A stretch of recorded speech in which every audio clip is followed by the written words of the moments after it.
हाय friends, मैं Meena Pandey. Welcome back to my channel serve with love.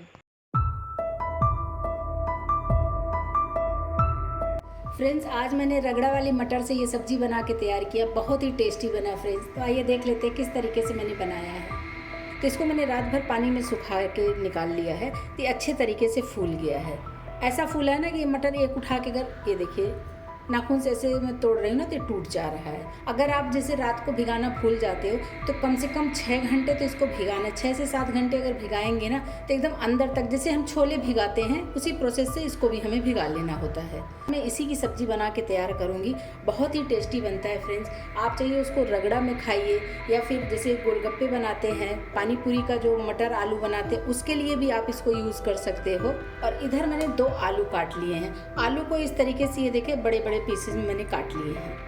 और friends, अगर आपको ये ग्रीन मटर नहीं मिलता है तो आप वाइट वाले मटर का भी बना सकते हो, लेकिन अगर आपको मिले तो आप ये वाला ग्रीन मटर एक बार ज़रूर बना के देखिएगा। बहुत अच्छा बनता है, बहुत टेस्टी बन के तैयार होता है। तो सारी तैयारियां मैंने कर ली हैं, तो आइए बना लेते हैं। तो मटर की सब्ज़ी बनाने के लिए मैंने कुकर ले लिया है। इसी में मैं 1 टेबल स्पून ऑयल डाल रही हूँ। 1 टीस्पून जीरा डाल देती हूँ। जीरा हमारा चिटकना स्टार्ट हो गया है। थोड़े से मैंने सूखे मसाले ले लिए हैं। 2 लौंग लिया है और 1 स्टिक मैंने दालचीनी का ले लिया है। 2-3 छोटे छोटे तेज पत्ता ले लिया है और 2 हरी वाली इलायची लिया। इसको इसी में डाल देती हूँ। एक बार अच्छे तरीके से चला देती हूँ। जो अभी खड़े मसाले डाले हैं ना उसको थोड़ा सा पका लेते हैं। उसका खुशबू बहुत अच्छा आता है फ्रेंड्स इस सब्जी में। तो अगर डालेंगे ना तो उससे टेस्ट बहुत अच्छा हो जाएगा सब्जी का। एक मैंने प्याज काट लिया है ऐसे लंबे लंबे पीस में और 2 हरी मिर्ची, इसको डाल देती हूँ। आप चाहिए तो बारीक काट के प्याज डाल सकते हो, मगर इस तरीके से लच्छे लच्छे से प्याज रहेंगे ना तो खाने में मुंह में आएगा तो अच्छा लगेगा खाने में। बस इसको चलाते हुए हमें पका लेना है अच्छे तरीके से। प्याज हल्का हल्का सा ट्रांसपेरेंट हो जाए तब तक पका लेते हैं। तो देख रहे हैं ना, प्याज हल्का हल्का ट्रांसपेरेंट हो गया है। इनफैक्ट साइड से प्याज हमारा ब्राउन भी होना शुरू हो गया है। तो बस इसी तरीके का प्याज होना चाहिए। तो मैंने 3 बड़े बड़े टमाटर लेके चॉपर में चॉप कर लिया इसको। फ्रेंड्स, आप चाहिए तो बड़े बड़े पीस में काट के डाल सकते हो, या फिर आपको चाहिए तो आप चॉपर में चॉप कर लो, या मिक्सी जार में पीस के पेस्ट बना के भी डाल सकते हो। तो आपको जैसे चॉइस हो आपकी वैसे आप कर सकते हो। मिक्सी जार में पीसने में एकदम पेस्ट जैसा हो जाएगा, वैसा भी करके आप डाल सकते हो। तो बस टमाटर और प्याज को हमें अच्छे तरीके से पका लेना है। जो टमाटर का पानी है वो ख़त्म हो जाएगा और अच्छे तरीके से हमारा ये प्याज और टमाटर पक जाएगा। तो ऐसे चलाती रहूँगी, पका लेती हूँ ऐसे। 1/2 टीस्पून के करीब इसी में जिंजर गार्लिक का पेस्ट डाल रही हूँ। आप चाहिए तो वैसे काट के ऊपर से डाल सकते हो। बस इसको भी मिक्स कर देते हैं और साथ में इसको भी पकने देते हैं। तो देख रहे हैं काफ़ी हद तक टमाटर का पानी सूख गया है और प्याज टमाटर पक भी चुका है। तो इसी में मैं कुछ ड्राई मसाले डाल देती हूँ ताकि जो पानी है टमाटर का ना इसी के साथ में वो भी पक जाएगा। 1/2 टीस्पून हल्दी पाउडर डाल रही हूँ। 1 टीस्पून धनिया पाउडर डालूंगी। 1/2 टीस्पून रोस्टेड जीरा पाउडर डाल रही हूँ। 1/2 टीस्पून काश्मीरी लाल मिर्च पाउडर डाल रही हूँ, इससे कलर बहुत सुंदर आ जाएगा। 1/2 टीस्पून किचन किंग मसाला डाल रही हूँ। आपकी चॉइस है, आप गरम मसाला भी यूज़ कर सकते हो। सारे मसालों को साथ में मिक्स कर देते हैं। जो टमाटर का गीलापन है ना उसी के साथ में मसाले भी हमारे पक जाएंगे अच्छे से। और इसको चलाती रहूँगी तो ये अच्छे तरीके से पक भी जाएगा और नीचे लगेगा नहीं। तो फ्रेंड्स, देख रहे हैं मसालों का कितना सुंदर, कितना प्यारा कलर आ गया है और मसालों में से खुशबू भी बहुत अच्छी आने लगी है। अच्छे तरीके से ये पक जाता है तो नीचे की साइड में पकड़ने लगा, क्योंकि इसमें हमने ऊपर से पानी तो डाला नहीं है। जो टमाटर प्याज का पानी था उसी से ये पक रहा है। तो मसाले में से खुशबू बहुत अच्छी आने लगी है। इसी स्टेज पे जो मैंने आलू काट के रख लिया है ना वो आलू इसी में डाल देती हूँ।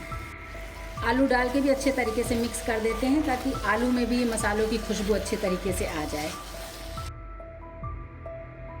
2 से 3 मिनट हो गया है और मसालों के साथ में आलू भी अच्छे तरीके से मिक्स हो गया है। अच्छे तरीके से देख रहे हैं ना कि आलू के ऊपर मसाले सारे कोट हो गए हैं। इसमें जो मटर भिगा के मैंने रखा है ना इसको डाल देते हैं। मटर डालने के बाद भी अच्छे तरीके से मिक्स कर लेते हैं सब कुछ।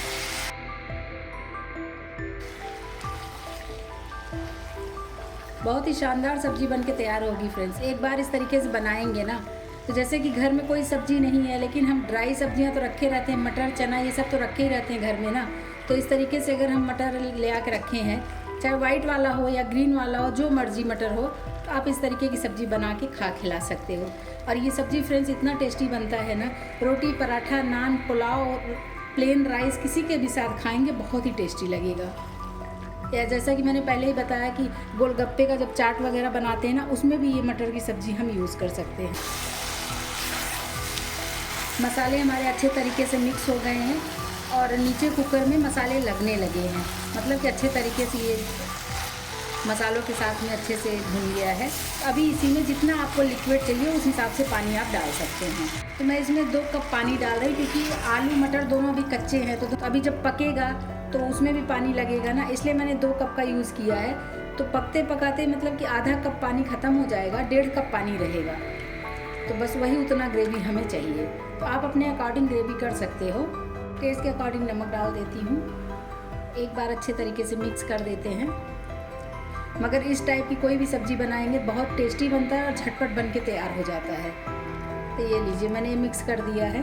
अभी कुकर बंद नहीं करूँगी, ये कुकर का कवर ऐसे ऊपर रख देती हूँ, इसमें एक उबाल आने देती हूँ। एक उबाल आ जाएगा फिर मैं कुकर बंद करके इसको पका लूँगी। आइए एक बार चेक कर लेती हूँ, उबाल आ चुका है। तो एक बार फिर से मैं चला देती हूँ और कुकर का कवर मैं लगा देती हूँ। अभी इसमें 1 सीटी आ जाएगी, उसके बाद मैं स्लो करके 5 से 7 मिनट तक स्लो गैस पे इसको पकने दूंगी, क्योंकि आलू तो जल्दी से पक जाएगा, जो मटर है वो मटर थोड़ा टाइम लगेगा पकने में। तो 5 से 7 मिनट स्लो गैस पे पका लेंगे तो अच्छे तरीके से पक जाएगा। ये कुकर हमारा ठंडा हो चुका है, इसका लिड में खोल लेती हूँ। खोल के देख लेते हैं सब्जी। वाह, देख रहे हैं फ्रेंड्स कितना लाजवाब कलर आया है सब्जी का, बहुत ही टेस्टी लग रहा है देखने में। तो एक बार मैं चला भी लेती हूँ इसको। देख रहे हैं ना, पानी जितना मुझे चाहिए था मेरे हिसाब से बिल्कुल परफेक्ट है, और इसका आलू भी पक गया है और जो मटर है ना, मटर भी पक गया। मैं आपको उठा के दिखाती हूँ। इस तरीके से देख रहे हैं ना, मटर ऐसे दबा रहा है तो ये देखिए हलवा जैसा हो जा रहा है। मटर भी हमारा ये पक चुका है। तो अभी के लिए मैं गैस जला देती हूँ। इसी में थोड़ा सा कसूरी मेथी डाल रही हूँ। ½ टीस्पून के करीब मैं छोले मसाला डाल रही हूँ। अच्छे तरीके से मिक्स कर देते हैं। इसमें सब्जी का भी, छोले का भी, सबका टेस्ट आएगा फ्रेंड्स, इसलिए छोले मसाला लास्ट में ही डालेंगे ना तो वो एकदम खुशबू आता रहेगा, तो इसलिए मैंने लास्ट में डाला। आप चाहिए तो सब्जी बनाने के टाइम में जब बाकी के मसाले डाले थे उसी टाइम में डाल सकते हो, लेकिन इस टाइम में डालेंगे तो ज़्यादा टेस्ट आएगा, तो इसलिए मैंने अभी डाल दिया है। सब्जी हमारी बन के तैयार हो गई। इसी पे कटा हुआ हरा धनिया डाल देते हैं। और अभी जो मैंने छोले मसाला डाला, इसीलिए गैस को मैंने ऑन किया था कि एक उबाल आ जाएगा। तो सब्जी में हमारे उबाल आ गया, गैस में बंद कर देती हूँ। और सब्जी बहुत ही लाजवाब बनी है फ्रेंड्स। तो खाने के लिए सब्जी को मैं सर्व कर देती हूँ। फ्रेंड्स, ये मेरे रगड़ा वाली मटर की सब्ज़ी बन के तैयार हो गई है। बहुत ही टेस्टी बनी है फ्रेंड्स। इस तरीके से बनाएंगे ना तो बड़े हों या बच्चे बार बार बनवा के खाएंगे। तो आप लोग भी बनाइए।